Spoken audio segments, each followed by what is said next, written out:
pour bonjour, obrigado pour merci et vamos beber um café, on va boire un café.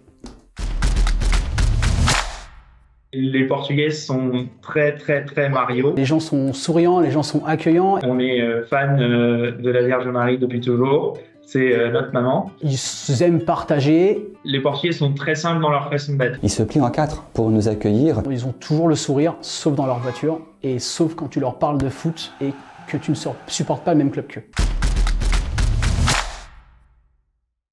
Au Portugal, on dit les 3 F, football, Fatima et fado. Je rajouterais un N pour nourriture et un F pour fête. Lisbonne, elle est ouverte, elle est construite, elle est ouverte sur la mer et du coup, on a constamment les embruns de la mer, du fleuve et du coup, ça lui donne un côté très lumineux, très chaleureux, très joyeux ou très aéré. On n'a jamais l'impression d'être les uns sur les autres. Les Portugais ont une culture très riche. On a 850 ans d'histoire et on est un des plus vieux États-nations du monde. Donc on est très unis en soi. L'histoire du Portugal et l'histoire de Lisbonne fait que Lisbonne a accueilli des gens de tous les continents. Et sur Lisbonne, on trouvera des Européens, on trouvera des Africains, on trouvera des Sud-Américains, on trouvera des Asiatiques. Notre art principal, ou notre art le plus original, le plus propre au Portugais, c'est le azulejo.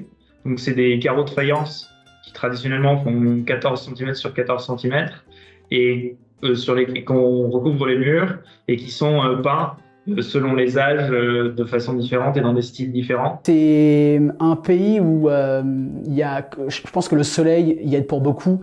Il y a une joie de vivre constante. Les gens ont envie de partager, les gens ont envie de discuter, les gens ont envie de se retrouver le soir à discuter sans faire la fête, parfois juste posément entre amis.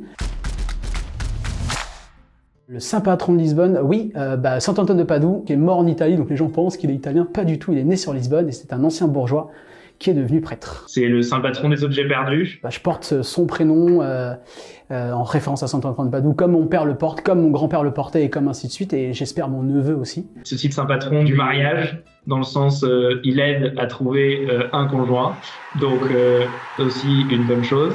C'est vraiment un saint qui est connu avec beaucoup de miracles dans sa vie et mondialement connu. C'est vraiment top. La religion est présente quotidiennement. Les gens parlent facilement de leur foi, les gens parlent facilement de Dieu dans leurs expressions, leur façon de parler. Les gens font souvent référence à Fatima, à n'importe quel saint patron de Lisbonne et du coup, je pense que c'est le cocktail un peu parfait pour vivre des JMJ.